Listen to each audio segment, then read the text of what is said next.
Hey folks, Fernando doing another video for more survivalists, and here I have a question from Woody Atwees. He says, "Hi Fernando, I've been following you for years here and on your blog.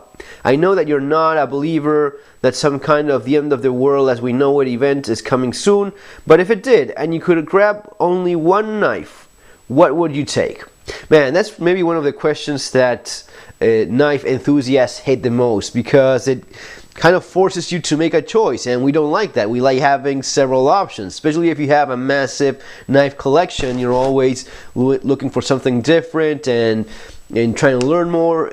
But it's also a valid question to a great extent, because realistically, how many knives can you carry? Even if you go on a hike, several day hike, just a day hike, you can only carry maybe one or two knives. If you are a soldier, you will usually have, a limited amount of weight to deal with, and you're going to be looking at sticking with one knife. Maybe a larger knife, or a fixed blade knife and a pocket knife at the most, but it's going to be mostly a narrowed down decision. Now, in your question, you're specifically asking about an end of the world situation, so it's putting me in that spot of it's going to be a knife that I'm maybe going to be sticking, the only knife I'm going to be having for an extended period of time, maybe forever, and on top of that I'm dealing with the end of the world. So it pretty much makes it a worst case scenario. Now, I promise you this, I'm gonna be taking my time in this video, but at the end of the video I'm going to be giving you a concrete, definite answer. It's not going to be one of those bullshit videos where personal preference, no, it's not going to be that, but indulge me into going through the mental process that leads me there. Okay, first thing, this is a question that came in a video about the Halter knife. This is a very humble little knife that has a very big capabilities in terms of what you can do with it. If you look at it, it's really not all that thick, it's not all that long. I think it's like 3-4 inches. I don't think it's even 4 inches. This is a very small little knife, but it's very sturdy. You have a very solid handle, and this allows you to put a lot of force in this tiny blade, and the blade can definitely take it. I've beaten the crap out of this knife. It is still razor sharp, after of course resharpening like any knife needs, but it just makes you wonder about all these larger, big survival knives that you supposedly need, and all those full tang knives. Well, here you have a narrow tang, you have a tiny blade, it's thin, it's small, and yet it's tough as nails. That's what a knife should be. Okay, so I'm very happy with this, as I explained in the previous video. Having said all that, there are things for which you simply need a larger knife, but because bigger is better. No matter what the latest generation of women's magazine is saying, the truth is that always bigger is better. When you need something so as to chop, crush, hammer, dig, if you have to do all that stuff, which you probably will in an end of the world situation with only one knife. Now, a little caveat here, if you're saying about only one tool, then the answer for me is this: if I could only have one tool, it's gonna be this knife, a large blade. This is a Bussy Bushwhacker Mistress. I think it's 10 inches, but this is the knife. If I had to improvise absolutely everything for digging, for chopping, for absolutely everything that I needed to do, this would be the blade. Because this one will simply not cut it. It's just not capable of doing all those things, even though it's a fantastic, sturdy little knife. But for that kind of thing, you need a larger blade. Now, again, it's the only knife I have forever. I'm going to be having to eat my meals with this thing. It's not going to be pleasant. Definitely can be done with a little bit of patience, grabbing the blade in a certain manner. You can cut dinner with it. It's going to be a pain in the ass pretty much every single day, but we're talking about the end of the world, right? Maybe I'm going to be having lots of stews, eating most of my meals with a spoon that I carve maybe out of a piece of wood with this knife. Hardly so, because this would be much better for carving. This is perfectly suited for carving. This is going to be a pain in the ass, but it can be done. Now, when it comes to actually chopping and cutting through tougher stuff, this will do it. This one, no matter how much I try, it's just not going to be doing it. And this is especially true if I'm able to combine this with maybe a pocket knife, a folder, all right? So if this is the only tool I can have, but I can somewhat get away with getting a folder later on, that will absolutely, I'll be going with that.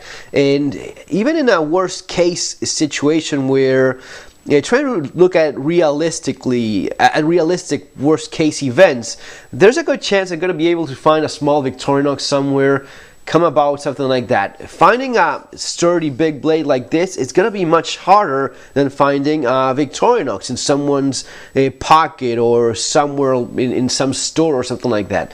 That's the way I'm thinking about it. Now, this is a Vase knife. It's a little bit more on the expensive side, but there are other alternatives. If you're looking at, okay, I'm looking at your video, I'm understanding what you're saying, but how does that work for me? Am I going to be buying a Vase Bushwhacker Mistress? You're going to be having to buy it on the second-hand market because Vase is no longer selling these as they usually do with their line. So it's going to be a $500, $600 knife, maybe, maybe a little bit less if you get lucky, but it's way expensive. Alternatives to this, if I didn't have this, a great option is the SC Junglas, which is this beautiful blade. The SC Junglas pretty much is on that same line of a larger, choppy blade. Okay, it's very similar. I mean, in fact, the sheath fits both the Bushwhacker Mistress and the Junglas. So the Junglas is a nice big blade for that same philosophy, that same line of thought of, I want something big, strong, that is capable of chopping as much as cutting. Even more affordable than this, if you're looking at something that it's super affordable, is the cold steel machete, the short Bowie machete, which is this beautiful blade. This is a fantastic knife. I leave the link for this one, which is available in Amazon, same as some of the others. This one in Amazon is like going for 15, 20 bucks. I think I bought it for 15 back in the day, even at 20 bucks. This is a steal. I have a few of these and I keep them in a couple different bags because it's such a good blade. It is very lightweight, which these two are not, so that's a big advantage that it has.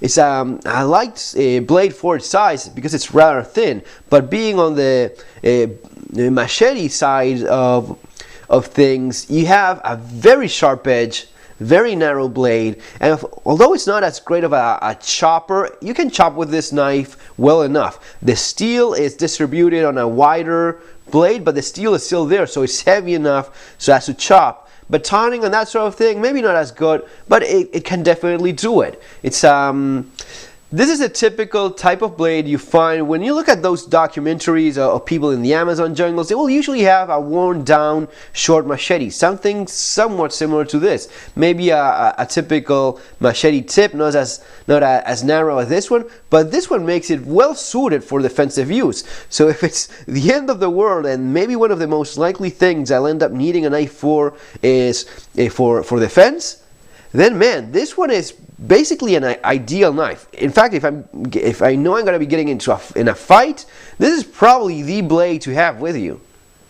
This is it. It's very fast in the hand. The tip is crazy narrow, and it's as sharp as it could possibly get. This is 1055 steel, which is not great, but it's ideal for a heavy chopper. The SC is 1095, so you have more carbon in it. In my experience, it makes it a little bit more brittle in some cases if it's improperly heat treated, so there's a little bit of that going on, and SE tends to heat treat their blades on the hard edge of the spectrum, so maybe this is better suited for that tough use. So for the money, if you could only have one knife, this is maybe one of the best options you could go for, even though from my personal collection, if I could have just one knife, one tool for everything, then I would pick this one up. Now, trying to be, again, realistic as of what you actually need. If you're looking at a single knife for your entire life, and this is what I'm going to be using for every single meal, every single carving task, every single, that kind of sucks, you know. So that's why I made that little caveat of, okay, if I'm having this knife, but I accept the possibility of later on maybe finding a Victorinox. If I can combine this with a little pocket knife like a Victorinox knife, I'm good, I'm solid. I have everything I need with this and a small pocket folder. Now, if that's taking away from me as well, then I have to look at some other options, because life is a compromise. Life is about finding that sweet spot. I know that compromise is one of those words that people just don't like, but that is life. You're constantly making compromises between what's ideal and what's realistic, what is possible and what it's not. You know, ideal is usually an impossibility. So if you look at it that way, you start taking a harder, long look at this, at the actual knife that you use all the time. And one of the knives that, if I had to go with something like, it's the only knife I'll ever have and there's nothing else that I can do about it, then something like this is more appealing, but it's still, as we were saying before, a little bit too small. That's where I feel this makes almost the perfect knife for that anything situation where anything is possible. This is a knife you're going to be using for eating your meals. This is a knife you're going to be using for every single steak that you eat from now on, every meal you prepare, every fruit and vegetable you cut from now on. You're going to be having just one knife. Am I going to be sticking with this one?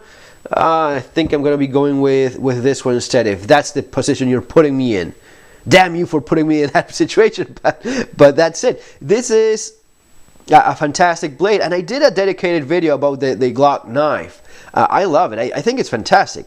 And yes, I know it's a very typical bayonet style blade, which there's a ton of, but Glock makes a fantastic one. And if you look at this one, which is a knife that I feel very strongly about in terms of how useful and practical it is as a general purpose knife, this is just more of it. So with your Halter Force, you have a tiny blade. With the Glock knife, you have a ton more steel. It's almost twice as thick. It's wider as well and longer too. So this is a knife that does, I feel, realistic things. Okay, so if I'm preparing food, this one is better than some of the bigger ones I was showing you. That's the thing you're going to be using your knife the most for. Besides, of course, cutting boxes and opening mail, which is truthfully what we use most of our knives for most of the time, which you could perfectly do with a little pocket knife. A larger, bigger blade will be a pain in the ass for every single job, or at least for 90% of the jobs you're using it for. So how much sense does that make? And then if we're looking at, okay, but what if the worst case situation? What about the end of the world? Let's go back to that. Well, worst case situations where a knife is being used, it's going to be a stabby situation. It's going to be you're using your knife to defend your life. It's not so much a bushcraft thing. Even though that's most of what we see on YouTube, the reality is that people don't often end up living in the outdoors for the rest of their life. If they do end up doing that for a period of time, it's out of pure pleasure. It's kind of a holiday. It's kind of a vacation. Then you go back to your real life. That's that fantasy thing that's presented as a real survival task in YouTube. It's really not. It just isn't. The knife you used for realistic worst case scenarios, it's going to be, having to pry something open because your life depends on that. Having to fight with a knife because your life depends on that. For those kind of things, this is pretty much ideal. If I have to fight with a knife, sure. I just said that if I had to get into a knife fight, I'll take this one over the smaller blade. Of course I would. But will I have this with me all the time? Is this realistic for the only knife I'll have for the rest of my days, using it for cutting every single meal from now on until I die, and for every little task? Or is this one more of a realistic proposition? And how many knife fights am I planning really to get into? So that's why I think this one does so well. And this is why this is also an issued military knife. And a similar blade geometry applies to many armed forces around the world. It's a fantastic blade design. Making yet another twist. What if, But what about that? What about the end of the world? Is this a knife I'm gonna be using for chopping, for digging? If you put me in that position where it's the only knife I'll have, I won't be able to combine it with anything else, but there's a chance that I may end up having to do some of those wilderness survival tests, some of those bushcraft things.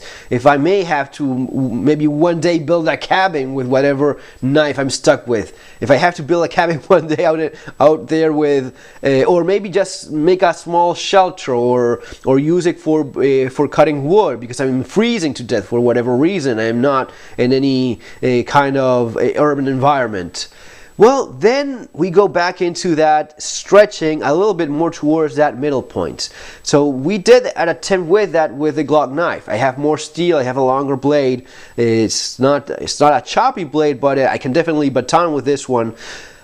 If I put an extra twist to that, I will start looking at the blade geometry that has been so successful over the years, which is your typical 6-7 inch blade with a blade geometry that in many ways reassembles the famous K-bar knife. I did a video about this one. This is a Vase Teen Gemini Light Brigade. I said this one is a K-bar on steroids, and it is. It's Infi steel. It's a full tank construction. It's a tough knife. It's indestructible. It's a sharp pry bar in many ways, and there's nothing wrong with that. I polished this blade so as to have a nicer finish, but this is an ideal blade geometry. The only thing I don't love all that much is the grip. It looks cool. Yes, it's from the Walking Dead movies. It's a blade that the guy uses in it,